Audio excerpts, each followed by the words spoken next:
दृश्य और कहानियां काल्पनिक हैं। किसी भी तरह की असली घटना से इनका कोई संबंध नहीं है। कहानी का नाम भूतिया घर अजय मल्होत्रा एक सफल बिजनेसमैन था जो अपने परिवार के साथ खुशहाल जीवन जी रहा था। वो अपनी पत्नी नीतू और 22 साल की बेटी आर्या के साथ शहर के बाहर एक पुराने और भव्य घर में रहने आ गए थे।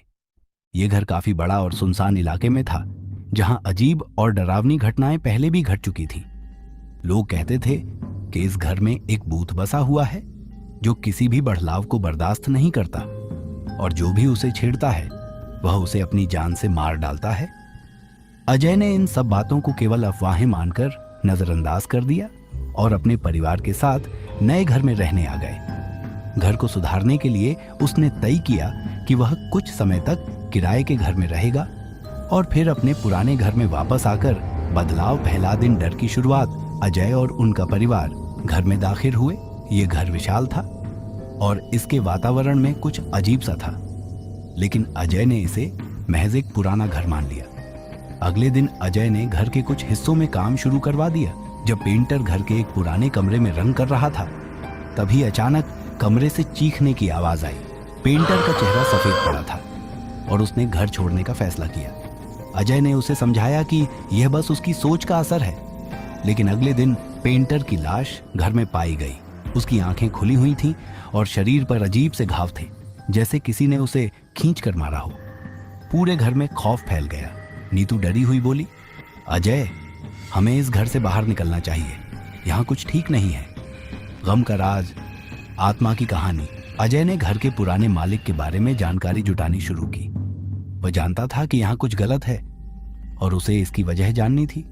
उसे पता चला कि इस घर में एक महिला की आत्मा बसी हुई है जिसका नाम शारदा था। शारदा ने इस घर में अपनी पूरी जिंदगी बिता दी थी और उसकी मौत एक भयावह तरीके से हुई थी। शारदा एक बुरी मौत मरी थी। उसे पहले काफी तड़पाया गया था और फिर मार दिया गया था। उसके बाद उसकी आत्मा इस घर में बसी थी और कोई भी यहाँ मार डालती थी। भूतिया मुलाकात शारदा का भूत। अजय ने फैसला किया कि वह इस आत्मा से खुद बात करेगा। एक रात उसने घर के सबसे पुराने कमरे में जाकर कहा, जो भी यहाँ है मुझे समझाओ, तुम हमें क्यों परेशान कर रही हो। कमरे में अंधेरा था और हवा में अचानक ठंडक बढ़ गई। कमरे में एक कटा हुआ, घबराया हुआ चेहरा दिखाई दिया। शारदा की आत्मा सामने आई। उसकी आंखें खून से लाल थी और चेहरा विकृत था। शारदा की आत्मा बोली, तुमने इस घर को बदला तो अब तुम्हारी मौत तय है। इस घर में जो भी बदलाव करेगा वह मेरी भयानक मौत का शिकार बनेगा। अजय ने कहा, हम सिर्फ कुछ सुधार करने आए हैं, तुम्हें नुकसान नहीं पहुंचाना चाहते, लेकिन क्या तुम हमें शांति से रहने नहीं दे सकते। शारदा की आत्मा चुप रही। फिर उसने एक भयानक हंसी के साथ कहा, तुम मुझे नहीं समझ सकते, मैं अपनी मौत का बदला लूंगी। भूतिया हमला, मौत का साया। अगले दिन जब अजय ने घर में एक छोटा सा सुधार शुरू किया, अचानक एक और हादसा हुआ।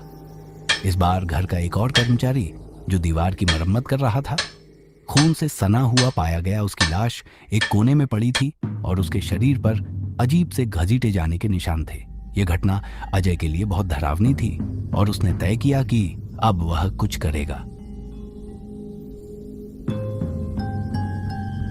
आत्मा से लड़ाई, अंतिम कोशिश।